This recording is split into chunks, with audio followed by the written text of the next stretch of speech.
नमस्कार दोस्तों, मैं राणा चंदन स्टडी अफेयर्स के यूट्यूब चैनल पे आप सभी का एक बार फिर से स्वागत करता हूं। दोस्तों, आज के वीडियो में हम लोग प्रतियोगिता दर्पण की जो मंथली मैगजीन होती है, उसके दिसंबर महीने की मैगजीन को कवर करेंगे। इस मैगजीन से जितने भी ऐसे पॉइंट, जितने भी ऐसे करंट अफेयर्स जो कि आगामी जो परीक्षाएं होने वाली है, वो चाहे यूपीएससी हो, कोई स्टेट पीसीएस हो, बैंक हो या एसएससी हो, उसमें जो भी महत्वपूर्ण प्रश्न बनते हैं उसको हम लोग 101 इम्पॉर्टेंट एमसीक्यू के माध्यम से सॉल्व करेंगे। और जहाँ ज़रूरत होगी तथ्यों को अच्छे से समझने के लिए वहाँ एक्सप्लेनेशन का भी सहारा लेंगे, चार्ट का भी सहारा लेंगे और इमेज के माध्यम से भी अपने कंसेप्ट को क्लियर करने का प्रयास करेंगे। दोस्तों, आगे बढ़ने से बता दूं कि अगर आपने इस चैनल को सब्सक्राइब नहीं किया है तो चैनल को सब्सक्राइब जरूर करिएगा और अपने दोस्तों के साथ भी इन वीडियो को शेयर करिएगा। तो चलिए दोस्तों, आज के प्रश्न सीरीज की श्रृंखला को शुरू करते हैं और लेते हैं पहला प्रश्न। पहला प्रश्न है दोस्तों, हाल ही में कौन कांग्रेस के नए अध्यक्ष चुने गए हैं? राहुल गांधी, मल्लिकार्जुन खड़गे, शशि थरूर या सोनिया गांधी? तो आपको पता ही होगा कि पिछले महीनों कांग्रेस के अध्यक्ष पद का चुनाव हुआ है, तो कौन से अध्यक्ष चुने गए हैं? तो आपका सही उत्तर होगा दोस्तों मल्लिकार्जुन खड़गे। यहाँ पे आप इमेज में देख सकते हैं मल्लिकार्जुन खड़गे को। एक बार हम लोग एक्सप्लेनेशन समझ लेते हैं। कांग्रेस पार्टी के 137 वर्षों के इतिहास में छठी बार कांग्रेस अध्यक्ष का चयन खुले चुनाव के जरिए हुआ है। इसके पहले किसी को मनोनीत कर दिया जाता था और सारे लोग उसको अनुमोदन कर देते थे, लेकिन ये एक ओपन चुनाव की तरह हुआ। अध्यक्ष का चयन खुले चुनाव के जरिए हुआ और 17 अक्टूबर 2022 को हुए इस चुनाव में मल्लिकार्जुन खड़गे ने अपने प्रतिद्वंदी शशि थरूर को 1072 के मुकाबले 7897 मतों से मतांतर से पराजित किया। तो इस चुनाव में दो लोग खड़े हुए थे, शशि थरूर जो कि कांग्रेस के ही हैं और मल्लिकार्जुन खड़गे, लेकिन अध्यक्ष पद की होड़ में मल्लिकार्जुन खड़गे को ज़्यादा वोट मिली, इसलिए वो नए अध्यक्ष चुने गए हैं। ठीक है, अगला प्रश्न, स्वच्छता सर्वेक्षण 2022 में भारत का सबसे स्वच्छ शहर का पुरस्कार किस शहर को मिला? ऑप्शन है आपके सामने इंदौर, सूरत, नवी मुंबई या ग्वालियर। तो सही उत्तर है दोस्तों, हर साल की भांति इस बार भी इंदौर को पहला स्थान मिला है। इंदौर को देश के पहले 7 स्टार कचरा मुक्त शहर रेटिंग भी प्रदान की गई है। ठीक है, यहाँ पे आप लोग देख सकते हैं क्रम है यहाँ पे दिया गया है। 1 लाख से अधिक जनसंख्या वाले शहरों में 10 सबसे स्वच्छ शहर। तो 1 नंबर पे है इंदौर जो कि मध्य प्रदेश राज्य में है, 2 में सूरत, 3 में नवी मुंबई, 4 में विशाखापट्टनम, 5 में विजयवाड़ा। तो ये सीरीज है, आप इसको टॉप 3 के तो याद ही रखिएगा, इंदौर, सूरत और नवी मुंबई। तो इंदौर कहाँ है? मध्य प्रदेश में। आगे हम लोग व्याख्या के माध्यम से और देखते हैं। स्वच्छता सर्वेक्षण 2022 जो हुआ है उसमें कितनी श्रेणियों में जो पुरस्कार दिए जाते हैं उनमें एक एक करके समझते हैं। सबसे स्वच्छ शहर 1 लाख से अधिक जनसंख्या वाले, ठीक है, 1 लाख से अधिक जनसंख्या वाले शहरों के तहत, एक सेकेंड, जिन कैटेगरियों में दी जाती है उसमें सबसे स्वच्छ शहर 1 लाख से अधिक जिस शहर की जनसंख्या, उसमें इंदौर 1 नंबर पे, दूसरे नंबर पर सूरत और तीसरे नंबर पर नवी मुंबई। दूसरी जो श्रेणी है सबसे स्वच्छ शहर 1 लाख से कम जनसंख्या वाले शहरों की सूची में प्रथम स्थान है महाराष्ट्र के पंचगनी को, दूसरे नंबर पर छत्तीसगढ़ का पाटन और तीसरे नंबर पर महाराष्ट्र का कराड़। और इसी के तहत एक कैटेगरी था सबसे स्वच्छ कैंटोनमेंट बोर्ड का। तो जो आर्मी की छावनियाँ होती है, कैंट होती है, उसमें सबसे स्वच्छ कैंटोनमेंट बोर्ड कौन था? तो महाराष्ट्र में देवी लाली है, वो है। दूसरे नंबर पर अहमदाबाद का और तीसरे नंबर पर महू जो मध्य प्रदेश में है। उसके बाद जो तीसरा से चौथा श्रेणी था गंगा टाउनशिप, 1 लाख से अधिक जनसंख्या वाले शहर, वैसे शहर जहाँ जो कि गंगा नदी के किनारे बसा हो और उसकी जनसंख्या 1 लाख से अधिक हो, उन शहरों में जो पहला पुरस्कार दिया गया, पहले स्थान पर है, वह है हरिद्वार। यानी गंगा नदी के किनारे बसे शहरों जिसकी जनसंख्या 1 लाख से अधिक है, उसमें सबसे स्वच्छ शहर का पुरस्कार मिला है उत्तराखंड के हरिद्वार को। दूसरे नंबर पर है वाराणसी और तीसरे नंबर पर है ऋषिकेश। उसके बाद गंगा टाउनशिप जो 1 लाख से कम जनसंख्या वाले वैसे शहर जो कि गंगा नदी के किनारे बसे हों, उनमें प्रथम स्थान, पहला पुरस्कार मिला है बिजनौर को, दूसरे नंबर पर कन्नौज है, तीसरे नंबर पर गुड़ मुक्तेश्वर। इसी के तहत अगला जो श्रेणी था स्वच्छतम राज्य, 100 से कम शहरी निकाय वाले राज्यों में, जहां वैसे राज्य जहां के नगर निकायों की संख्या 100 से कम है, उसमें प्रथम स्थान, प्रथम पुरस्कार मिला है त्रिपुरा को, उसके बाद झारखंड है, उसके बाद है उत्तराखंड। ठीक है, तो इन श्रेणी को आप लोग याद रखिएगा। आगे बढ़ते हैं। स्वच्छता सर्वेक्षण 2022 के अनुसार 1 लाख से कम जनसंख्या वाले शहरों में भारत का सबसे स्वच्छ शहर का पुरस्कार किस शहर को मिला है? तो अभी हमने चार्ट में देखा था पंचगनी 1 लाख से अधिक जनसंख्या वाले शहरों में सबसे स्वच्छ शहर इंदौर, और 1 लाख से कम जनसंख्या वाले शहरों में सबसे स्वच्छ शहर महाराष्ट्र का पंचगनी। नेक्स्ट क्वेश्चन, स्वच्छता सर्वेक्षण 2022 के अनुसार देश का सबसे स्वच्छ कैंटोनमेंट का पुरस्कार किसे प्रदान किया गया? सबसे स्वच्छ कैंटोनमेंट कैंट छावनी कौन से है? जो आर्मी की छावनी होती है, तो वैसे जैसे बिहार में दानापुर छावनी है, तो उसी तरह सबसे स्वच्छ कैंटोनमेंट कौन है? तो हमने अभी चार्ट में देखा था महाराष्ट्र का देवलाली सबसे स्वच्छ कैंटोनमेंट का पुरस्कार उसे दिया गया है। अगला प्रश्न, स्वच्छता सर्वेक्षण 2022 के अनुसार गंगा के किनारे बसे शहरों में देश का सबसे स्वच्छ शहर का पुरस्कार किसे प्रदान किया गया है? तो ये यहाँ पे ब्रैकेट में लिख रहा था 1 लाख से अधिक जनसंख्या वाले, ठीक है। तो 1 लाख से अधिक जनसंख्या वाले में गंगा के किनारे बसे सबसे स्वच्छ शहर का पुरस्कार मिला है हरिद्वार को, उत्तराखंड का हरिद्वार। अगला प्रश्न है, हाल ही में कौन सा देश महिला व पुरुष क्रिकेटरों के लिए मैच फीस समान करने वाला विश्व का दूसरा देश बन गया है? ऑस्ट्रेलिया, न्यूजीलैंड, भारत या दक्षिण अफ्रीका? तो सही उत्तर है दोस्तों इसका भारत। ठीक है, यहाँ पे देख लेते हैं व्याख्या के माध्यम से। भारत महिला व पुरुष क्रिकेटरों के लिए मैच फीस समान करने वाला विश्व का दूसरा देश बन गया है। तो पहला देश कौन था? तो पहला देश न्यूजीलैंड था। बीसीसीआई ने अब अनुबंधित महिला क्रिकेटरों की देय फीस पुरुष क्रिकेटरों के समान करने की घोषणा 27 अक्टूबर को की है। अब क्या रेट हो जाएगा? तो अब टेस्ट मैचों के लिए 15-15 लाख, ओडीआई मैचों के लिए 6-6 लाख और T20 मैचों के लिए 3-3 लाख मैच फीस दी जाएगी। यही फीस पुरुषों के लिए थी, अब महिलाओं के लिए भी यही फीस कर दी गई है। ठीक है, आगे बढ़ते हैं, अगला प्रश्न लेते हैं। धर्मांतरण करने वाले दलितों को अनुसूचित जाति का दर्जा प्रदान करने के लिए विचार हेतु हाल ही में केंद्र सरकार द्वारा किसकी अध्यक्षता में एक आयोग का गठन किया गया है? ऑप्शन है आपके सामने, पूर्व मुख्य न्यायाधीश KG बालकृष्णन, सेवानिवृत्त IAS doctor Ravindra Singh, UGC के सदस्य प्रोफेसर सुषमा यादव, या पूर्व मुख्य न्यायाधीश AB रमन्ना। तो इसका सही उत्तर है दोस्तों ऑप्शन ए, पूर्व मुख्य न्यायाधीश KG बालकृष्णन। पूर्व मुख्य न्यायाधीश, व्याख्या देख लेते हैं दोस्तों। पूर्व मुख्य न्यायाधीश KG बालकृष्णन की अध्यक्षता में गठित इस आयोग में सेवानिवृत्त IAS डॉक्टर रविंदर सिंह व UGC के सदस्य प्रोफेसर सुषमा यादव को भी सदस्य बनाया गया है। तो डॉक्टर रविंदर सिंह और प्रोफेसर सुषमा यादव इस आयोग की अध्यक्ष है, लेकिन अध्यक्ष आयोग के सदस्य है किसकी अध्यक्षता में गठित हुई है? तो पूर्व मुख्य न्यायाधीश जो थे KG बालकृष्णन, उनकी अध्यक्षता में। आयोग इस बात का अध्ययन करेगा कि आरक्षण का लाभ पा रहे दलित यदि हिंदू, सिख या बौद्ध धर्म के अतिरिक्त किसी अन्य धर्म को अपनाते हैं तो उन्हें आरक्षण का लाभ दिया जाए या नहीं। और आयोग को 2 वर्ष में अपनी रिपोर्ट प्रस्तुत करने को कहा गया है। तो ठीक है, आगे बढ़ते हैं। हाल ही में किस हल्के लड़ाकू हेलीकॉप्टर को वायुसेना में शामिल किया गया है? प्रहार, पराक्रम, प्रवीर या प्रचंड? तो सही उत्तर है दोस्तों प्रचंड। हाल ही में किस ग्रह पर स्थापित मिशन मॉम 8 वर्ष की सफलता के बाद संपर्क समाप्त हो गया है? तो चंद्रमा, मंगल, शुक्र या शनि? तो मॉम से मंगल। नेक्स्ट, अक्टूबर 2022 को भारत के कितने समुद्र तटों को ब्लू ब्लैक प्रमाणन प्राप्त हुआ है? तो सही उत्तर है दोस्तों ब्लू फ्लैग, ब्लैक नहीं ब्लू फ्लैग प्रमाणन। तो सही उत्तर है ऑप्शन बी, ऑप्शन ए यानी 2। अब व्याख्या देख लेते हैं। ब्लू फ्लैग का यह प्रमाणन डेनमार्क के गैर सरकारी संगठन फाउंडेशन फॉर एनवायरमेंटल एजुकेशन द्वारा 33 विभिन्न मानकों के आधार पर प्रदान किया जाता है। तो यह ब्लू फ्लैग कौन प्रदान करता है? तो डेनमार्क की एक संस्था है जिसका नाम है फाउंडेशन फॉर एनवायरमेंटल एजुकेशन। और अक्टूबर माह में भारत के लक्षद्वीप स्थित 2 समुद्र तटों मिनिकॉय के बीच व जो मिनिकॉय बीच व कदमत बीच को इस सूची में शामिल किया गया है, जिसके बाद इस सूची में शामिल भारतीय बीचों की कुल संख्या हो गई है 12।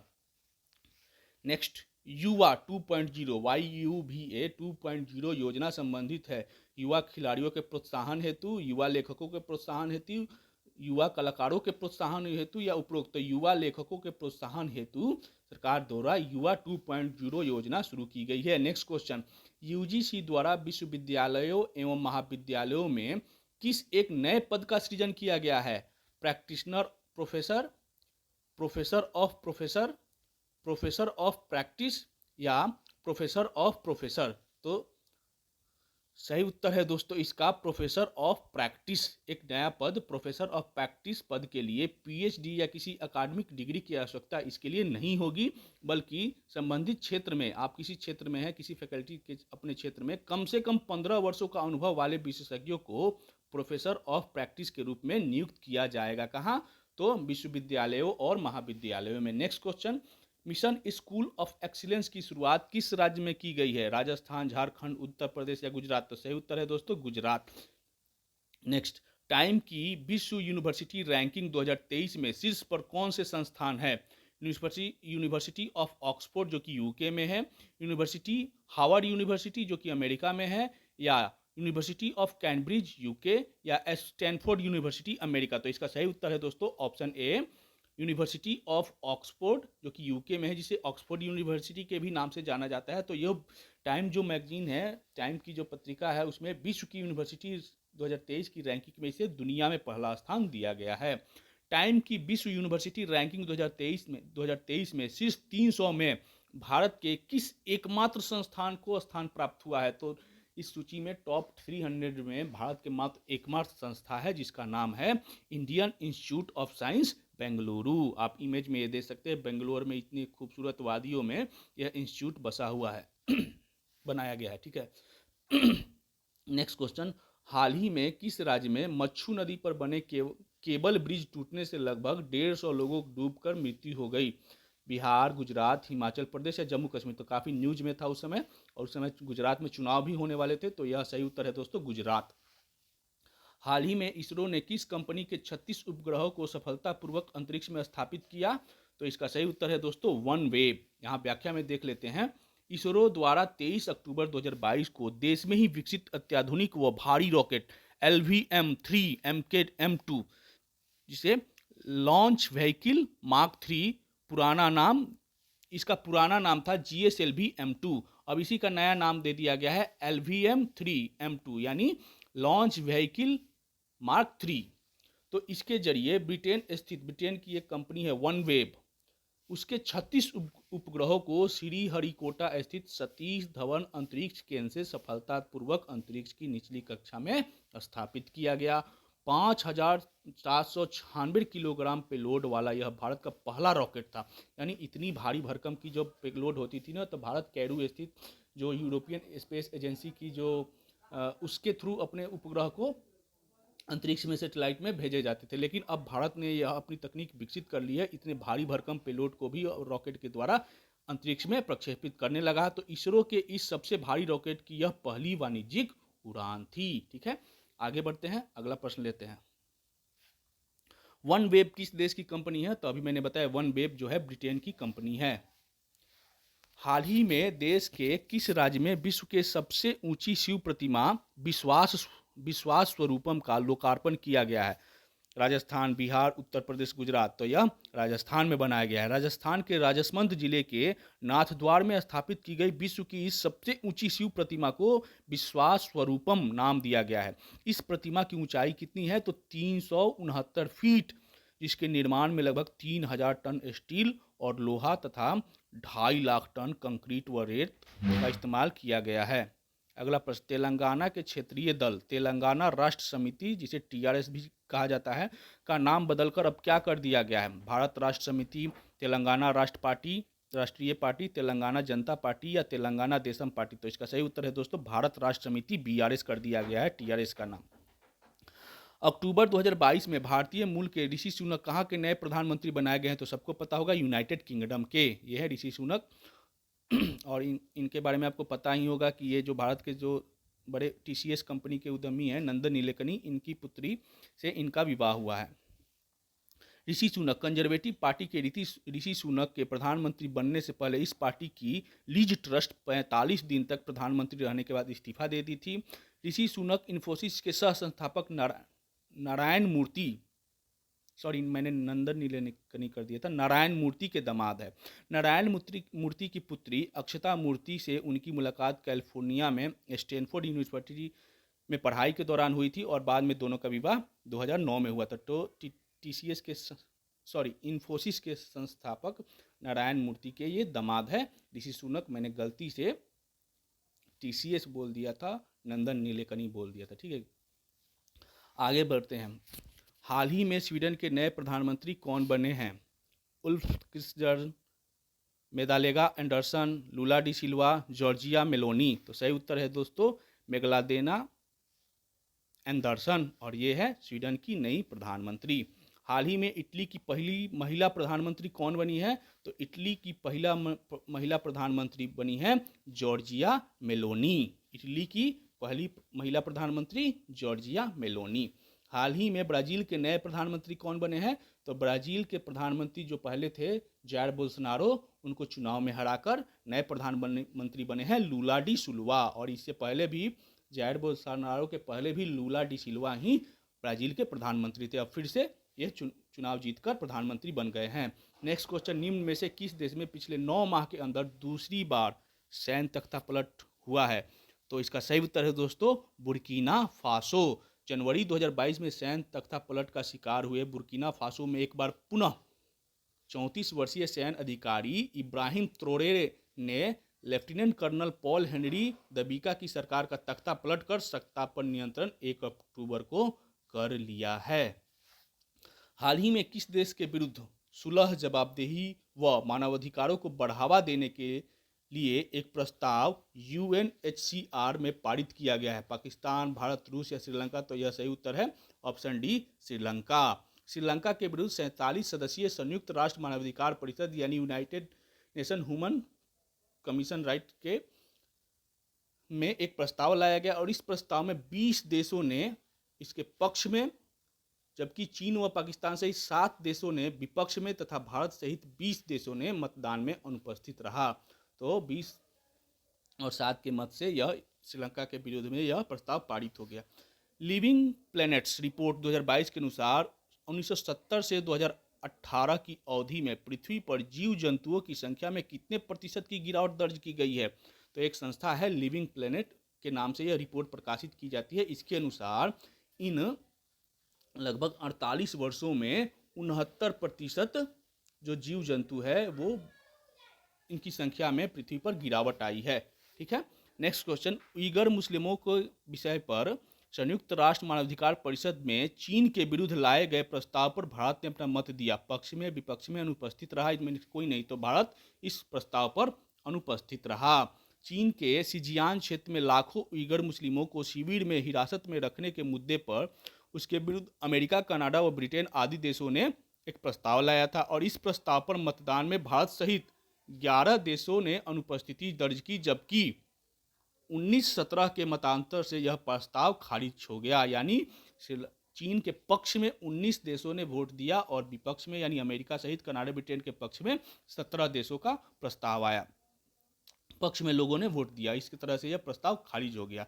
परिषद के 16 वर्षों के इतिहास में यह दूसरा अवसर है जब अमेरिका द्वारा लाया गया कोई प्रस्ताव अस्वीकृत किया गया है और यह बताता है कि अमेरिका कितना प्रभावशाली पहले था और उसकी प्रभावशाली शक्ति जो महाशक्ति था वो धीरे धीरे क्षय हो रही है।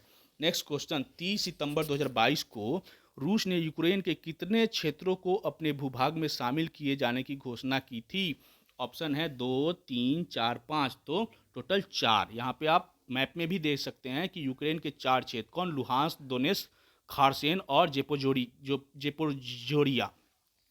जो 4 क्षेत्र है आप मैप में भी देख सकते हैं। रसिया ने यहाँ पे आप देखिए ये और ये चारों क्षेत्रों को रसिया ने अपने क्षेत्र में मिलाने संबंधित प्रस्ताव पास किया था। ठीक है, आगे बढ़ते हैं। हाल ही में निम्न में से किस देश या देशों ने नाटो की सदस्यता हेतु आवेदन किया है? यूक्रेन, फिनलैंड, स्वीडन या उपरोक्त सभी? तो इन सभी देशों ने, यूक्रेन, फिनलैंड और स्वीडन ने नाटो की सदस्यता हेतु आवेदन किया है और नाटो की सदस्यता ग्रहण करने को लेकर ही यूक्रेन और रसिया में पिछले 1 साल से युद्ध छिड़ा हुआ है। यहाँ पे हम लोग देख सकते हैं नाटो के बारे में थोड़ा बहुत जान लेते हैं। NATO north Atlantic treaty organisation यानी उत्तरी अटलांटिक संधि संगठन पश्चिमी देशों का एक सैन्य संगठन है। इसके सदस्यों की संख्या वर्तमान में 30 है। नाटो की सदस्य देशों की संख्या कितनी है? 30 है। इसका मुख्य उद्देश्य सदस्य देशों को सुरक्षा करना है। यदि नाटो को किसी देश पर कोई देश आक्रमण करता है तो नाटो के सभी सदस्य देश उस देश के पक्ष में खड़े हो सकते हैं। यह नाटो में जुड़ने से यही फायदा है। वह देश जिन्हें नाटो का सदस्य बनाने की प्रक्रिया जारी है वो है फिनलैंड, स्वीडन, बोस्निया हर्जेगोविना और यूक्रेन। और अप्रैल 1949 में जब नाटो का गठन हुआ था तो इसकी स्थापना के समय इसके 12 सदस्य देश थे। कौन कौन? तो आप देख सकते हैं Belgium, Canada, Denmark, France, Iceland, Italy, Luxembourg, Netherlands, Norway, Portugal, UK और यूएसए। और बाद में कुछ और समय के अनुसार देश शामिल होते गए। आप ये स्क्रीनशॉट लेके इसको देख सकते हैं कि 13वां देश ग्रीस बना 1952 में, और लास्ट जो नॉर्थ मैसिडोनिया 2020 में इसका 30वां सदस्य देश बना था। आगे बढ़ते हैं। भारत में बनी खांसी की दवा पीने से हाल ही में किस देश में 66 बच्चों की मृत्यु हो गई? ब्राजील, गाम्बिया, हैती या कांगो? तो सही उत्तर है दोस्तों गाम्बिया। ठीक है, गाम्बिया इसका सही उत्तर है। गाम्बिया को खांसी की इन दवाइयों का निर्यात हरियाणा के मेडिसिन फार्मास्यूटिकल द्वारा किया गया। भारत में इन दवाइयों की बिक्री की अनुमति नहीं है तथा गाम्बिया से ऑर्डर मिलने पर ही इनका उत्पादन कंपनी द्वारा किया गया है। Next question. 4 वर्षों से अधिक समय तक FATF की ग्रे लिस्ट में रहे किस देश को हाल ही में इस सूची से बाहर कर दिया गया? मिस्र, तुर्की, पाकिस्तान या संयुक्त अरब अमीरात? तो सही उत्तर है दोस्तों पाकिस्तान को अब इसके ग्रे लिस्ट से बाहर कर दिया गया है। विश्व भुखमरी सूचकांक निम्न में से किस संस्था द्वारा जारी की जाती है? Welthungerhilfe, Concern Worldwide, A और बी दोनों या यूनाइटेड नेशंस? तो ए और बी दोनों मिलकर यह विश्व हंगर इंडेक्स या विश्व भुखमरी सूचकांक जारी करते हैं। ठीक है, यहाँ पे सूची, भारत की सूची दी गई है कि 2020 में 94 था, उसमें 2021 में गिरकर 101 हो गया और वर्तमान में 2022 की सूची में भारत 107वें पोजीशन पर पहुंच गया है। तो एक ब्रीफ में समझ लेते हैं।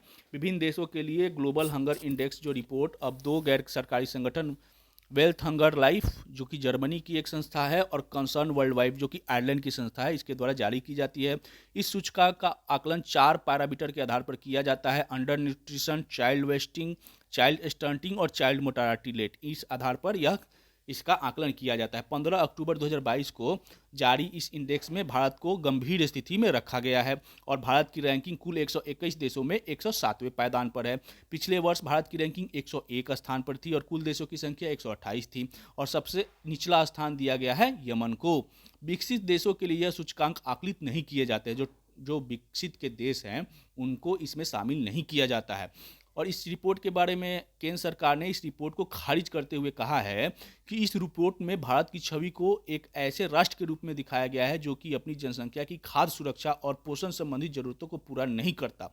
सूचकांक की गणना को त्रुटिपूर्ण बताते हुए इसे देश की छवि को खराब करने का प्रयास बताया गया है सरकार के द्वारा। तो सरकार इस रिपोर्ट से संतुष्ट नहीं है। भारत सरकार का कहना है कि इस रिपोर्ट में जो रैंकिंग दिखाई गई है इससे कहीं बेहतर है भारत की रैंकिंग, बल्कि विश्व के पटल पे भारत की छवि को खराब करने एक इंटेंशन के थ्रू यह रिपोर्ट में भारत को नीचे दिखाया गया। ठीक है, आगे बढ़ते हैं। ग्लोबल हंगर इंडेक्स 2022 में भारत की रैंकिंग क्या है? तो 107वें पायदान पर है भारत। विपणन वर्ष 2023-24 के लिए गेहूं के न्यूनतम समर्थन मूल्य यानी MSP में कितने रुपए प्रति क्विंटल की वृद्धि की गई है? तो 110 रुपये प्रति क्विंटल की वृद्धि की गई है MSP में गेहूं के। तो देख सकते हैं स्वामीनाथन आयोग की अनुशंसा के अनुरूप ही मूल्य निर्धारित किए गए हैं। गेहूं का न्यूनतम समर्थन मूल्य जो कि 2015 रुपया था अब वो बढ़कर 2125 रुपया कर दिया गया है 2023-24 के वर्ष के लिए। अगला प्रश्न, वर्ष 2022-23 की पहली छमाही यानी अप्रैल से सितंबर 2022 के बीच में भारत के वस्तुगत निर्यात में कितने प्रतिशत की वृद्धि दर्ज की गई है? तो भारत के वस्तुगत निर्यात में 2022-23 के पहले छमाही में 16.96% की वृद्धि दर्ज की गई है। ठीक है, और वाणिज्य मंत्रालय द्वारा 14 अक्टूबर को यह आंकड़ा जारी किया गया। अप्रैल सितंबर 2021 की तुलना में अप्रैल सितंबर 2022 के दौरान वस्तुगत निर्यातों में 16.96% की वृद्धि हुई है तथा आयातों में निर्यातों में 16.96% की और आयातों में 38.55% की वृद्धि दर्ज की गई। इस तरह 2022 की पहली छमाही में व्यापार घाटा 148.46 अरब डॉलर का रहा। इन पहली छमाही का ये आंकड़ा है। ठीक है, अप्रैल सितंबर 2022 के दौरान 380.34 अरब डॉलर के कुल निर्यातों में तेल आयात, कुल आयात जो हुआ वह 380.34 अरब डॉलर का हुआ। और इन आयातों में जो तेल का जो हिस्सा था वह 115.26 अरब डॉलर व गैर तेल आयात 265.08 डॉलर थे। इस प्रकार कुल आयात में तेल आयात का भाग जो है लगभग 30%। भारत जितना भी आयात करता है उसमें तेल का हिस्सा जो रहता है वो 30% रहता है। वर्ष 2022-23 की पहली छमाही में भारत के वस्तुगत आयातों में कितने प्रतिशत की वृद्धि दर्ज की गई है? तो अभी हमने देखा 38.55% की वृद्धि की गई है, दर्ज की गई है। 2022-23 की पहली छमाही में भारत के कुल आयातों में तेल आयात का कितना प्रतिशत हिस्सा था? तो हमने देखा व्याख्या में कि 30%। सितंबर 2022 में निम्न में से किस महारत्न कंपनी का दर्जा सरकार द्वारा किसे महारत्न कंपनी का दर्जा सरकार द्वारा प्राप्त किया गया है? तो इसका सही उत्तर है दोस्तों ग्रामीण विद्युत निगम। ग्रामीण विद्युत निगम को अब महारत्न कंपनी का दर्जा सरकार ने दिया है। कंपनी अब महारत्न कंपनी की जो संख्या पहले 11 थी अब बढ़कर कितनी हो गई है? 12 हो गई है। वहीं रत्न कंपनियों की संख्या 13 से घटकर 12 हो गई है। तो ये पहले रत्न कंपनियों की सूची में थी ग्रामीण विद्युत निगम जो कि 13 संख्या थी। अब जो ग्रामीण विद्युत निगम रत्न कंपनी से निकलकर महारत्न में चली गई है कि जो कि महारत्न कंपनी 11 थी अब वह 12 हो गई है और रत्न कंपनियों की संख्या भी 13 से घटकर 12 हो गई। यानी अब महारत्न कंपनियों की संख्या भी 12 है और रत्न कंपनियों की संख्या भी 12 है। ठीक है, आगे बढ़ते हैं। यहाँ पे देख सकते हैं आप 12 महारत्न कंपनियों की एक सूची दी गई है। भारतीय इस्पात प्राधिकरण है, सेल है, आईओसी है, कोल इंडिया लिमिटेड है, गेल है, power grid corporation of India है, इंडिया लिमिटेड है, एचपीसीएल है, पावर फाइनेंस कॉरपोरेशन है, ओएनजीसी है, एनटीपीसी है, भेल है, बीपीसीएल है और अब इसमें जुड़ गई है आरईसी यानी ग्रामीण विद्युत निगम, रूरल इलेक्ट्रिक कॉरपोरेशन। अक्टूबर 2022 तक देश के महारत्न कंपनियों की संख्या कितनी थी? तो 11 थी, अब बढ़ के हो गई है 12।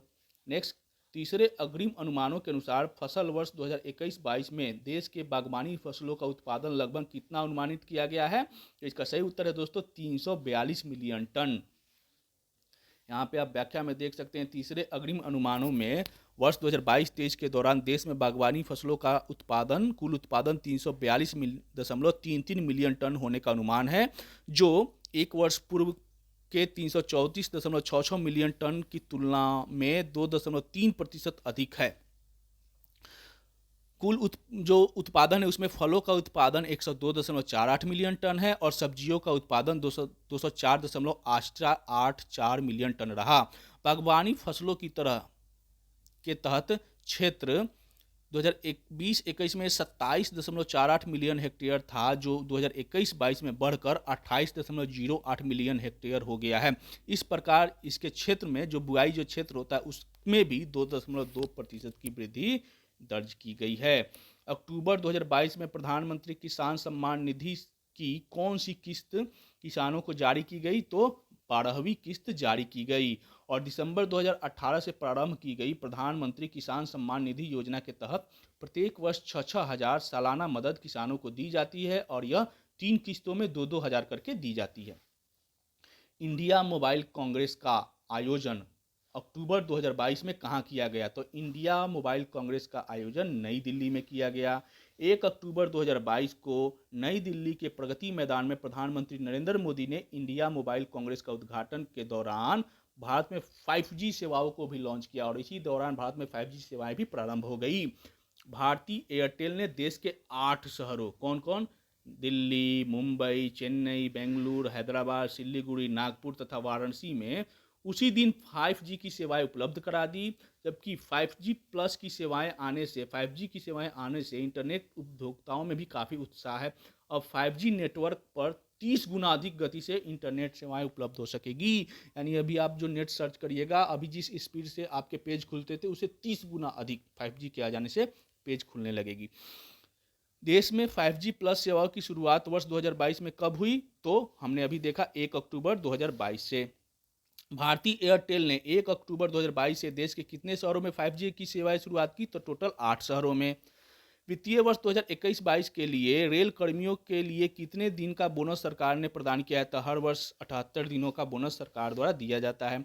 देश में सेंट्रल बैंक डिजिटल करेंसी यानी CBDC central bank digital currency के पायलट प्रोजेक्ट की शुरुआत कब से की गई है? 1 सितंबर 2022, 1 अक्टूबर 2022, 1 नवंबर 2022, 1 दिसंबर 2022। तो 1 नवंबर 2022 से देश में सेंट्रल बैंक डिजिटल करेंसी की शुरुआत की गई। आइए संक्षिप्त में इसको जानते हैं क्या है। 2022-23 के केंद्रीय बजट में की गई घोषणा के अनुरूप ही देश में सेंट्रल बैंक डिजिटल करेंसी के पायलट प्रोजेक्ट की शुरुआत 1 नवंबर 2000 से हो गई है। इसके लिए सार्वजनिक एवं निजी क्षेत्र के 9 बैंकों को फिलहाल चिन्हित किया गया है, यानी आपको कॉन्टैक्टलेस करेंसी आपको मिलेगी, यानी ये डिजिटल करेंसी है। और इसके लिए शुरू में 9 बैंकों को चुना गया है। कौन कौन है आप देख सकते हैं? State bank of India, union bank of India, bank of Baroda, HDFC, ICICI, Kotak Mahindra, yes bank, IDFC, first bank, HSBC bank, ये 9 बैंक है। प्रारंभ में केवल सरकारी प्रतिभूतियों के थोक लेन देन के लिए ही इसका इस्तेमाल किया जाएगा, क्योंकि यह पायलट प्रोजेक्ट है। अब डिजिटल रूपी क्या है? इसे डिजिटल रूपी का भी नाम दिया गया है। आप ये सीबीडीटी को डिजिटल रूपी भी कहा जा रहा है। तो इसको हम लोग समझते हैं कि डिजिटल रूपी क्या है। सेंट्रल बैंक डिजिटल करेंसी केंद्रीय बैंक द्वारा जारी एक वैध मुद्रा है। यह एक वैध है। यह कागजी मुद्रा के ही तुल्य है तथा कागजी मुद्रा के साथ इसका विनिमय किया जा सकता है। यह देश में कॉन्टैक्टलेस ट्रांजैक्शन को बढ़ावा देगा। भारत में डिजिटल करेंसी 2 तरह की होगी, एक है सीबीडीटी रिटेल और दूसरा है सीबीडीटी होलसेल। सीबीडीटी रिटेल जो है वो जहां सभी के इस्तेमाल के लिए उपलब्ध होगा, वहीं सीबीडीटी होलसेल का उपयोग चुनिंदा वित्तीय संस्थाओं के लिए किया जाएगा। रिटेल डिजिटल रूपी के आने से नगद करेंसी नोट पास रखने की आवश्यकता कम हो जाएगी तथा डिजिटल करेंसी ही इसी में लेन देन किया जा सकेगा। अब डिजिटल रूपी व क्रिप्टो करेंसी में क्या अंतर है? पहले तो इस डिजिटल करेंसी को क्रिप्टो करेंसी से कैसे भिन्न माना जा सकता है, आप समझने की कोशिश करिएगा। सेंट्रल बैंक डिजिटल करेंसी और क्रिप्टो करेंसी में मुख्य अंतर यह है कि क्रिप्टो जो करेंसी थी, क्रिप्टो जी थी, वो पूरी तरह से निजी करेंसी थी, वो पर्सनल थी। जबकि डिजिटल रूपी जो है वो वैध नहीं थी। क्रिप्टो जी जो थी वो वैध मुद्रा नहीं थी और इसे कोई सरकार मॉनिटर नहीं करती थी, किसी सरकार के अंडर में नहीं था, ओपन मार्केट में था, प्राइवेट कंपनी के थ्रू ये चलाया जाता था, जिसे क्रिप्टो करेंसी नाम हम लोग पुकारते थे। ना ही किसी सरकार या सेंट्रल बैंक द्वारा कोई रेगुलेशन उसके ऊपर था। जबकि डिजिटल रूपी जिसे जो भारत की जो डिजिटल करेंसी जो है पूरी तरह से रेगुलेटेड है, इसे सरकार की मंजूरी प्राप्त है, बल्कि सरकार के द्वारा चलाया जा रहा है और यह पूरी तरह से सरकार समर्थित वैध मुद्रा है। जहां क्रिप्टो करेंसी के रेट में उतार चढ़ाव आता रहता था, आप देखते ही होंगे, वहीं डिजिटल रूपी में ऐसा कुछ नहीं होगा। इसका वही प्रभाव होगा जो नगद मुद्रा का होता है। डिजिटल रूपी को नगदी में बदला भी जा सकता है। आपके पास रूपी है, डिजिटल रूपी है, तो आप उससे बैंक में उससे नगद मुद्रा भी ले सकते हैं। अब नेक्स्ट क्वेश्चन है, सीबीडीसी का विस्तृत रूप क्या है? तो अभी हम लोगों ने कई बार चर्चा की, central bank digital currency, CBDC नाम याद कर लीजिएगा, सेंट्रल बैंक डिजिटल करेंसी। देश के नए मुख्य न्यायाधीश कौन चुने गए हैं? तो देश के नए मुख्य न्यायाधीश बनाए गए हैं न्यायमूर्ति डीवाई चंद्रचूड़। ये इमेज है उनका। 9 नवंबर को देश के नए मुख्य न्यायाधीश धनंजय यशवंत चंद्रचूड़, डीवाई चंद्रचूड़ का पूरा नाम है धनंजय यशवंत चंद्रचूड़, यह 9 नवंबर से देश के नए मुख्य न्यायाधीश बन गए हैं और इस पद पर इनका कार्यकाल जो है वह 10 नवंबर 2022 तक चलेगा। यहाँ पे आप इस महीने की जो प्रमुख नियुक्तियां हैं उसको आप देख सकते हैं। सर्वोच्च न्यायालय के मुख्य न्यायाधीश न्यायमूर्ति डीवाई चंद्रचूड़। आगे हम लोग बढ़ते हैं। केंद्रीय रिजर्व पुलिस बल यानी सीआरपीएफ के नए महानिदेशक हाल ही में कौन बनाए गए हैं? तो नए सीआरपीएफ के नए जो महानिदेशक है उनका नाम है सुजॉय लाल थाउसेन। ये है फोटो उनका और ये चार्ट में भी देख सकते हैं। सीआरपीएफ यानी सेंट्रल रिजर्व पुलिस बल के नए महानिदेशक सुजॉय लाल थाउसेन। तो सर्वोच्च न्यायालय के मुख्य न्यायाधीश कौन है? न्यायमूर्ति डीवाई चंद्रचूड़ और सीआरपीएफ के नए महानिदेशक सुजॉय लाल थाउसेन। नेक्स्ट क्वेश्चन, आईटीबीपी के नए महानिदेशक कौन बनाए गए हैं? तो आईटीबीपी के नए महानिदेशक का नाम है Anish Dayal Singh. Anish Dayal Singh, director of general of ITBP। यहाँ पे आप देख सकते हैं भारतीय तिब्बत पुलिस बल के महानिदेशक अनीश दयाल सिंह। तो सर्वोच्च न्यायालय के मुख्य न्यायाधीश DY चंद्रचूड़, CRPF के महानिदेशक सुजॉय लाल थाउसेन और ITBP के महानिदेशक अनीश दयाल सिंह। ठीक है, नेक्स्ट क्वेश्चन, अरुणाचल प्रदेश के राज्यपाल सेवानिवृत्त ब्रिगेडियर BD मिश्रा को किस राज्य के राज्यपाल का अतिरिक्त प्रभार हाल ही में दिया गया है?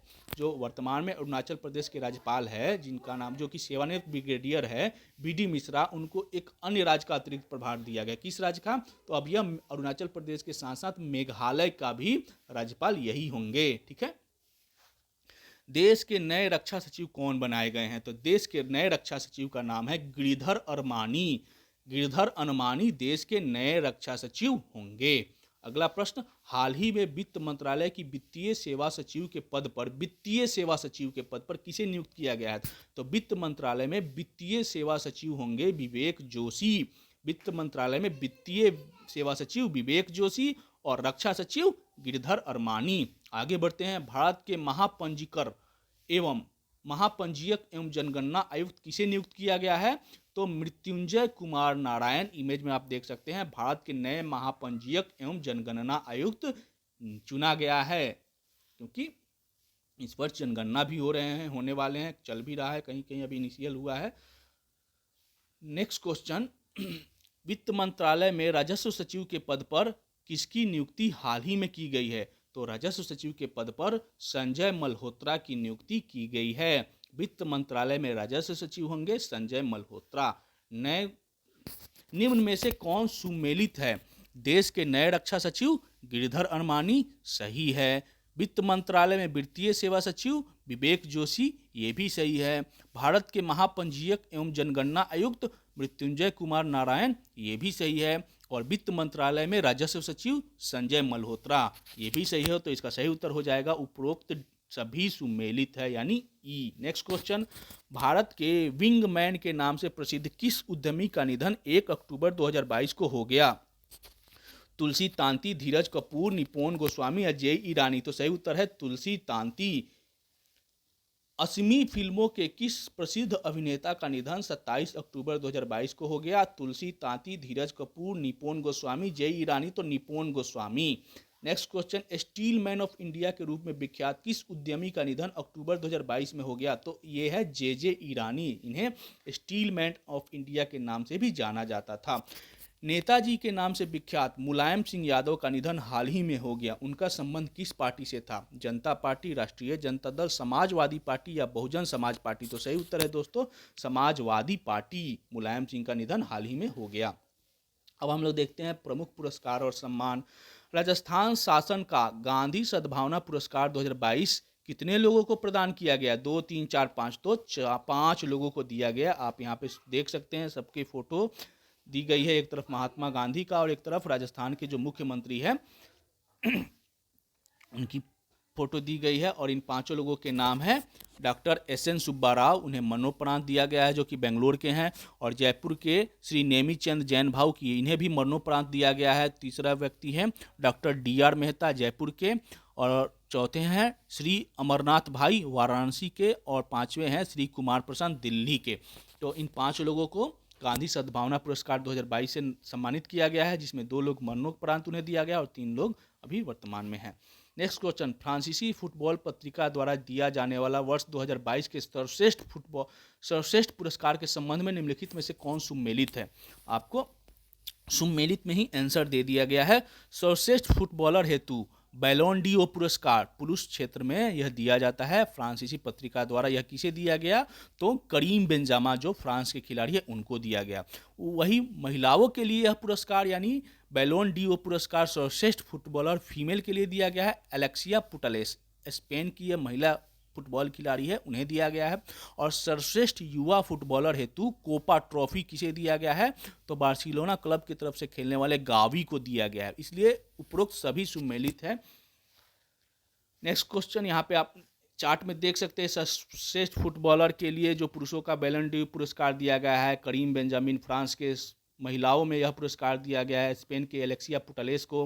और सर्वश्रेष्ठ युवा फुटबॉलर दिया गया है कोपा ट्रॉफी गावी को। सर्वश्रेष्ठ गोलकीपर के लिए यासीन ट्रॉफी दी जाती है, यह दिया गया है थिबाउट कोटाइस बेल्जियम के जो हैं उस खिलाड़ी को। सर्वश्रेष्ठ striker of the year Gerd Muller trophy दिया गया है रॉबर्ट लेंडावस्की पोलैंड के जो हैं। और best club of the year चुना गया है मैनचेस्टर क्लब जो कि इंग्लैंड की है। यह लगातार दूसरा वर्ष है जब स्पेन की जो एलेक्सिया पुटेलास है को फ्रांसीसी फुटबॉलर पत्रिका द्वारा सर्वश्रेष्ठ फुटबॉलर हेतु बैलन डोर पुरस्कार महिला से नवाजा गया है। तो लगातार यह दूसरी बार उन्हें लगातार दिया गया है। ठीक है, नेक्स्ट भी क्वेश्चन उसी से रिलेटेड है। सर्वश्रेष्ठ गोलकीपर हेतु यासीन ट्रॉफी तो बेल्जियम के थिबाउट कोर्टेस को। सर्वश्रेष्ठ striker of the year Gerd Muller trophy तो पोलैंड के रॉबर्ट लेंडावस्की के। और best club of the year तो इंग्लैंड के मैनचेस्टर क्लब को, यानी उपरोक्त सभी सुमेलित हैं। यहाँ भी आगे बढ़ते हैं। वर्ष 2022 का राइट लाइवलीहुड पुरस्कार किसे प्रदान किया गया है? तो वर्ष 2022 का राइट लाइवली पुरस्कार दिया गया है उपरोक्त सभी को दिया गया, यानी यहाँ पे हम लोग व्याख्या में देखेंगे। सोमालिया के कार्टून अडान व उनकी पुत्री इलवाड इल्मान, वेनेजुएला के सामाजिक सेवा सहकारी संगठन सोकोसिलोग, युगांडा के अफ्रीकी इंस्टीट्यूट ऑफ एनर्जी तथा यूक्रेन के ओलेक्सांद्रा मटविचुक व उनके सेंटर फॉर सिविल लिबर्टीज को 2022 का राइट लाइवलीहुड पुरस्कार प्रदान किया गया है। इसे वैकल्पिक नोबेल पुरस्कार के रूप में प्रसिद्ध यह पुरस्कार ऐसे व्यक्तियों या संगठनों को दिया जाता है जिन्होंने विश्व के समक्ष विद्यमान चुनौतियों का व्यवहारिक हल निकालने के दिशा में महत्वपूर्ण योगदान दिया है। और इस पुरस्कार की जो स्थापना जो थी स्वीडिश जर्मन नागरिक जैकब वन ने 1980 में की थी। ठीक है, तो ये ऑप्शन में जितने भी दिए गए थे ये सभी सही है। साहित्य के क्षेत्र का वर्ष 2022 का प्रतिष्ठित बुकर पुरस्कार किसे प्रदान किया गया है? गीतांजलि श्री, सेहान करुणा तिलका, डेजी रॉकवेल या क्लेयर कीगन। तो सही उत्तर है दोस्तों सेहान करुणा तिलका। आप यहाँ इमेज में इनको देख सकते हैं। इनकी जो बुक है वर्ष 2022 का प्रतिष्ठित बुकर पुरस्कार श्रीलंका के जो लेखक है सेहान करुणा तिलका, उनके उपन्यास द सेवन मून ऑफ माली अल्मेदिया इसके लिए दिया गया है। और बुकर पुरस्कार की शुरुआत कब हुई थी? तो 1969 में हुई थी तथा अब तक भारत के तीन भारतीयों को और भारतीय मूल के 2 साहित्यकारों को यह पुरस्कार दिया जा चुका है। आगे और देखते हैं। साहित्य का क्षेत्र में दिया जाने वाला प्रतिष्ठित बुकर पुरस्कार की स्थापना किस वर्ष हुई थी? तो 1969 में हुई थी। और इसके बारे में जानते हैं। किस भाषा में प्रकाशित साहित्य के लिए बुकर पुरस्कार दी जाती है? हिंदी, अंग्रेजी, स्पेनिश या सभी?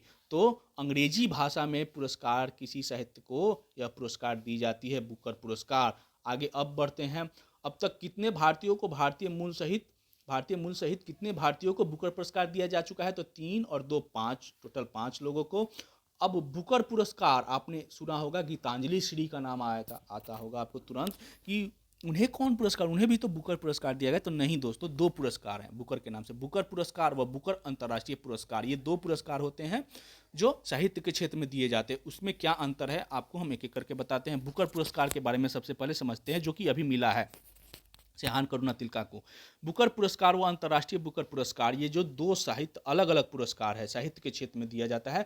बुकर पुरस्कार की स्थापना, बुकर पुरस्कार को एक बार समझते हैं तो बुकर पुरस्कार की स्थापना 1969 में हुई थी। और वर्ष 2013 से यह पुरस्कार राष्ट्रमंडल के सदस्य राष्ट्रों तथा 2013 तक यह पुरस्कार राष्ट्रमंडल के सदस्य राष्ट्रों तथा आयरलैंड व जिम्बाब्वे के किसी साहित्यकार की मूलतः अंग्रेजी में प्रकाशित किसी कृति के लिए प्रतिवर्ष दिया जाता था। राष्ट्रमंडल के सदस्य देश व इसके अलावा आयरलैंड और जिम्बाब्वे, जो कि राष्ट्रमंडल के सदस्य देश भारत भी है, उनके अलावा आयरलैंड और जिम्बाब्वे के किसी साहित्यकार को जो कि अंग्रेजी में उसकी साहित्यिक रचना है प्रतिवर्ष दिया जाता है। ठीक है, जाता था 2013 तक। लेकिन 2014 से यह पूरे विश्व के किसी भी साहित्यकार के अंग्रेजी में प्रकाशित किसी उपन्यास के लिए दिया जाने लगा। यानी अंग्रेजी में पूरे विश्व में अंग्रेजी में जो साहित्य प्रकाशित होती है उसके लिए यह पुरस्कार दिया जाने लगा। स्थापना 1969 में, 2013 तक राष्ट्रमंडल सदस्य देशों के लिए, लेकिन 2014 से सभी देशों के लिए कर दिया गया। लेकिन आपकी बुक अंग्रेजी में होनी चाहिए। पुरस्कार राशि तो 50,000 पाउंड। उसी तरह बुकर अंतर्राष्ट्रीय पुरस्कार, यही पुरस्कार गीतांजलि श्री को मिला है रेत की समाधि के लिए।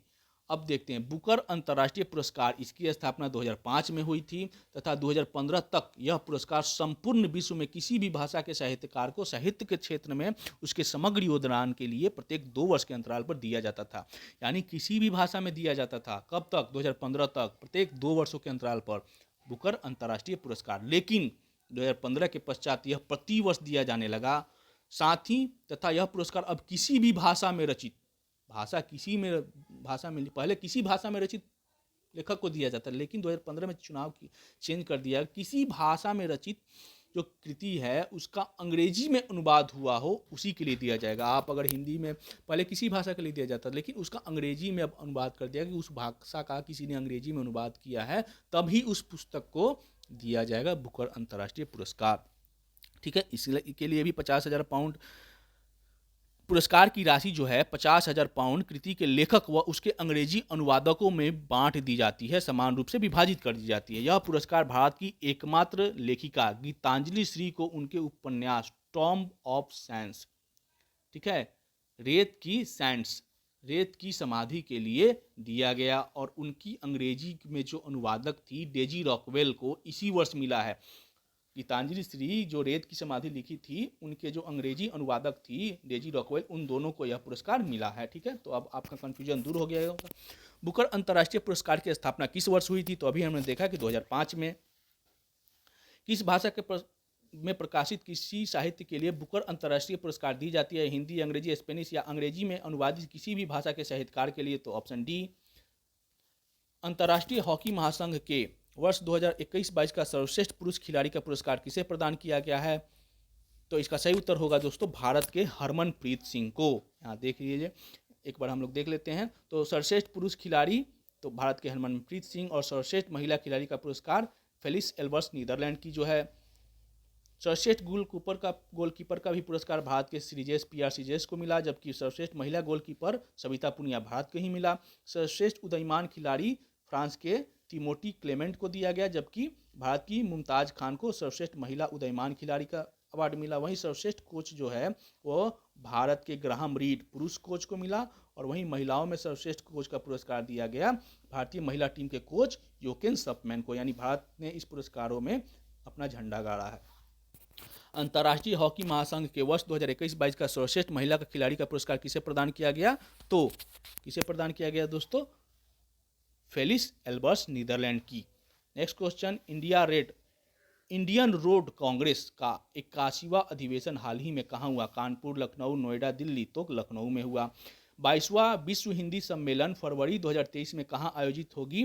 मॉरिशस, भारत, दक्षिण अफ्रीका या फिजी? तो यह फिजी में होगी। फिजी के नाडी शहर में होने वाले इस सम्मेलन का आयोजन फिजी सरकार के सहयोग से भारतीय विदेश मंत्रालय द्वारा किया जाएगा।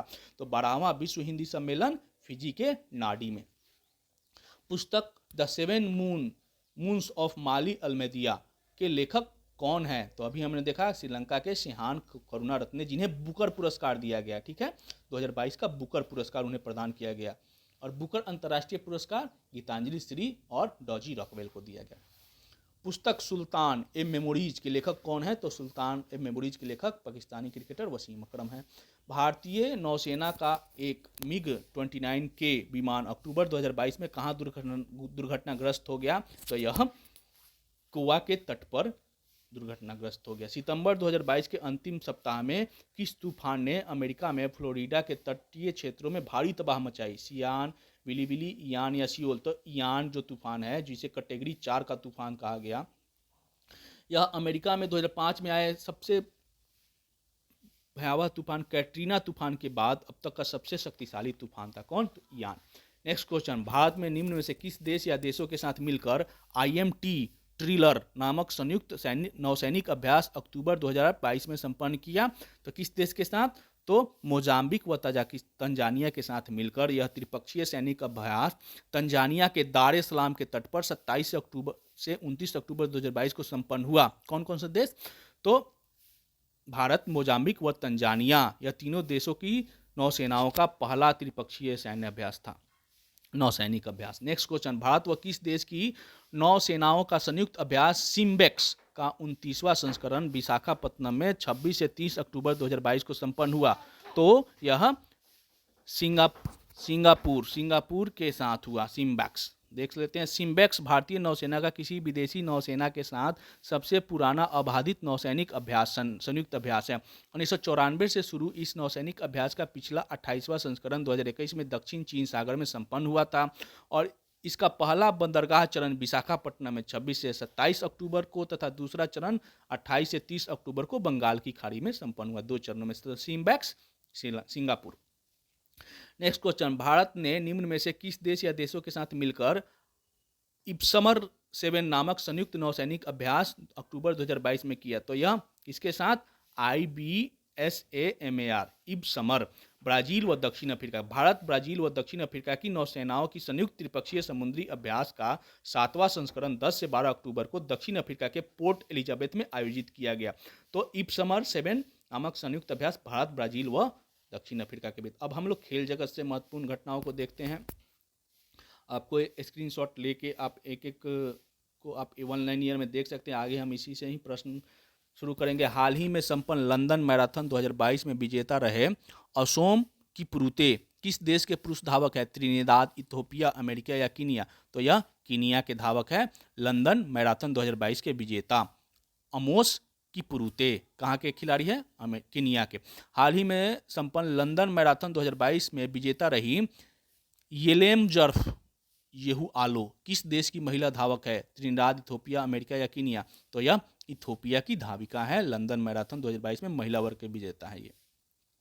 हाल ही में दिल्ली हाफ मैराथन 2022 में विजेता रहे चाला रेगासा किस देश के पुरुष धावक है? तो यह इथोपिया के धावक है। दिल्ली हाफ मैराथन में पुरुष वर्ग के विजेता चाला रेगासा इथोपिया के धावक है। वहीं दिल्ली मैराथन हाफ मैराथन में महिला विजेता रही आयरिन चेप्टाई किस देश की महिला धावक है? तो कीनिया की। नेक्स्ट क्वेश्चन, हाल ही में बेंगलुरु में संपन्न 61वें राष्ट्रीय ओपन एथलेटिक चैंपियनशिप 2022 में पुरुष एवं महिला वर्ग का टीम खिताब क्रमशः किसने जीता? सेना व रेलवे ने, महाराष्ट्र व उत्तर प्रदेश ने, गुजरात व तेलंगाना ने, हरियाणा व पंजाब ने? तो यह सेना व रेलवे ने। यानी 61वें राष्ट्रीय ओपन एथलेटिक्स चैंपियनशिप 2022 बेंगलुरु में 15 से 19 अक्टूबर के बीच संपन्न हुआ। इसमें पुरुष व महिलाओं वर्ग का टीम खिताब यानी पुरुष में सेना और महिलाओं में रेलवे ने टीम खिताब जीता और सेना के तेजिंदर पाल सिंह ने पुरुषों में तथा रेलवे की ज्योति याराजी को महिलाओं में सर्वश्रेष्ठ एथलीट घोषित किया गया। आगे बढ़ते हैं। 61वें राष्ट्रीय ओपन एथलेटिक चैंपियनशिप 2022 में सर्वश्रेष्ठ पुरुष व महिला एथलीट क्रमशः किसे घोषित किया गया? तो अभी हमने देखा तेजिंदर पाल सिंह व ज्योति याराजी को। आगे बढ़ते हैं। अगला प्रश्न, 8वीं विश्व कैरम चैंपियनशिप 3 से 7 अक्टूबर 2022 के बीच किस देश में खेला गया? भारत, मलेशिया, चीन या जापान? तो यह मलेशिया में संपन्न हुआ। 3 से 7 अक्टूबर के बीच यह 8वां विश्व कैरम चैंपियनशिप था जिसमें पुरुषों और महिलाओं के दोनों ही वर्गों का खिताब भारत ने जीता, जबकि भारत की रश्मि कुमारी ने महिला वर्ग के टीम खिताब के साथ साथ एकल व युगल में भी खिताब अपने नाम किए, यानी कुल 3 पदकों में उनका योगदान रहा। पुरुषों का एकल खिताब भी भारत की संदीप तीवे ने जीता, यानी इस कैरम चैंपियनशिप में भारत का दबदबा रहा। मलेशिया के लंगकावी में संपन्न 8वीं विश्व कैरम चैंपियनशिप के संबंध में निम्नलिखित में से कौन सा विकल्प गलत है? पुरुष टीम का खिताब भारत ने जीता, महिला टीम का खिताब भारत ने जीता, पुरुष एकल का खिताब संदीप दिवे जो भारत के इन्होंने जीता, महिला के एकल खिताब भारत की ही रश्मि कुमारी ने जीता। तो यह सभी सही है, यानी उपरोक्त सभी विकल्प सही है। आईसीसी का प्लेयर ऑफ द मंथ का पुरस्कार जीतने वाली पहली भारतीय महिला क्रिकेटर कौन है? मिताली राज, हरमनप्रीत कौर, दीप्ति वर्मा, शेफाली वर्मा? तो सही उत्तर है हरमनप्रीत कौर। भारतीय महिला क्रिकेट टीम की हरमनप्रीत कौर को अंतर्राष्ट्रीय क्रिकेट परिषद में सितंबर 2022 के लिए प्लेयर ऑफ द मंथ चुना गया। यह सम्मान पाने वाले भारत की पहली महिला क्रिकेटर है। नेक्स्ट क्वेश्चन, महिलाओं का 8वां एशिया कप क्रिकेट टूर्नामेंट का खिताब किसने जीता? भारत, श्रीलंका, पाकिस्तान या बांग्लादेश? तो भारत ने जीता। 1 से 15 अक्टूबर 2022 के बीच बांग्लादेश में संपन्न हुआ इस 8वीं एशिया महिला क्रिकेट कप टूर्नामेंट का फाइनल भारत ने श्रीलंका को 8 विकेट से हराकर 7वीं बार इस खिताब पर कब्जा किया। भारत व श्रीलंका के अतिरिक्त पाकिस्तान, बांग्लादेश, मलेशिया, थाईलैंड, संयुक्त अरब अमीरात की टीमें इस T20 प्रारूप वाले एशिया कप में सम्मिलित थी। तो कहाँ पर संपन्न हुआ? बांग्लादेश में। फाइनल में कौन? तो भारत ने श्रीलंका को 8 विकेट से हराकर 7वीं बार यह खिताब जीता।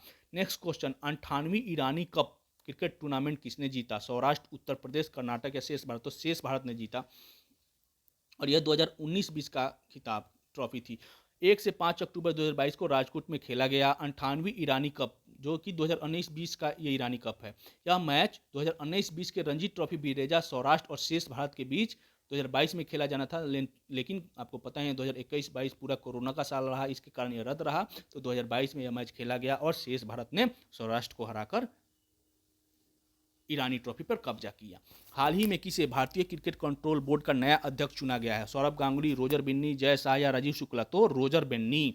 1983 विश्व कप जीतने वाली टीम के सदस्य रहे 67 वर्षीय रोजर बिन्नी बीसीसीआई के 36वें राष्ट्रीय अध्यक्ष होंगे। इन्हीं के बेटे पुत्र हैं स्टुअर्ट बिन्नी, जिन्हें आप पिछले वर्षों खेलते हुए देखे होंगे। और इस पद पर कौन थे? तो 2019 से इस पद पर मैंने बीसीसीआई के अध्यक्ष थे सौरभ गांगुली, उनके स्थान पर अब रोजर बिन्नी होंगे। जबकि निवर्तमान सचिव जय शाह, अमित शाह के सुपुत्र, को लगातार दूसरे कार्यकाल हेतु इसका सचिव निर्विरोध चुना गया है। आगे बढ़ते हैं। मलेशिया की राजधानी कुआलालंपुर में अक्टूबर 2022 में संपन्न विश्व बिलियर्ड्स चैंपियनशिप का खिताब किसने जीता? तो पंकज आडवाणी ने जीता। अगला प्रश्न, विश्व टीम टेबल टेनिस चैंपियनशिप 2022 में पुरुष व महिला दोनों वर्ग का खिताब किसने जीता? तो चीन ने जीता। चीन के चोंगदू में आयोजित विश्व टेबल टेनिस चैंपियनशिप में पुरुष व महिला दोनों वर्ग का खिताब चीन ने जीता। पुरुष वर्ग में दूसरा स्थान जर्मनी का, जबकि तीसरा स्थान जापान व दक्षिण कोरिया का रहा। वहीं महिला वर्ग में दूसरे स्थान पर जापान और तीसरे स्थान पर चीनी ताइपे व जर्मनी संयुक्त रूप से रही। टेबल टेनिस चैंपियनशिप की आगामी जो आयोजन है 16 से 25 फरवरी 2024 को दक्षिण कोरिया के बुसान में आयोजित होगी। महिलाओं का विश्व कप अंडर 17 फुटबॉल का खिताब किसने जीता? तो स्पेन में जीता। देखते हैं, कुल टीमें थी 16 महिलाओं की। फीफा अंडर 17 विश्व कप फुटबॉल, चूंकि यह भारत में खेला गया इसलिए इसके बारे में जानना जरूरी है। कुल टीमें 16 थी। शुभंकर क्या था? तो एशियाई टाइगर ईवा। 11 से 30 अक्टूबर को भारत के 3 शहरों कौन कौन? भुवनेश्वर, मड़गोवा व नवी मुंबई में आयोजित हुआ महिलाओं का अंडर 17 खिताब ट्रॉफी, और इसमें स्पेन ने जीता और स्पेन ने दूसरी बार यह खिताब जीता। विजेता स्पेन, उप विजेता कोलंबिया, तीसरा स्थान नाइजीरिया, चौथा स्थान Japan. Fair play trophy Japan को दिया गया। सर्वश्रेष्ठ खिलाड़ी स्पेन की विकी लोपेज रही और सर्वश्रेष्ठ गोलकीपर स्पेन की ही सोफिया फिंते को दिया गया। फ्रांसीसी ओपन बैडमिंटन चैंपियनशिप 2022 के संबंध में निम्नलिखित में से कौन सा विकल्प सही है? पुरुष एकल का खिताब डेनमार्क के विक्टर एक्सेल ने जीता, सही है। महिला एकल का खिताब चीन के हे विंग जियाओन ने जीता, सही है। पुरुष युगल का खिताब भारत के सात्विक साईराज रिंकी रेड्डी व चिराग सेठी ने जीता, यह भी सही है, यानी उपरोक्त सभी विकल्प सही है। हॉकी का 10वां under 21 Sultan of Johor Cup 2022 का खिताब किसने जीता? तो यह भारत ने जीता। मलेशिया में आयोजित होने वाले इस टूर्नामेंट के फाइनल में भारत ने ऑस्ट्रेलिया को हराकर तीसरी बार यह खिताब जीता। कौन सा? तो under 21 Sultan of Johor cup hockey का।